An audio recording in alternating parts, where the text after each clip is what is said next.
siya na na tornilyo, doon siya ginagamit.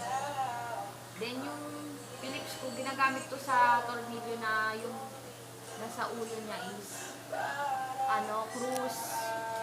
Next, ang anti-static wristband. Ginagamit naman to at sinusuot sa kamay para hindi tayo makuryente habang nagpo-powerlifting. Then, yung mechanical plies, combination siya ng cutter plies and long nose. Yun. Ginagamit din siya pang cut ng wire. Ang long nose, ginagamit ko para sa mga singit-singit. Tapos, para niya yung mga wire na maliliit. Sa mga singit-singit na. Basta yun.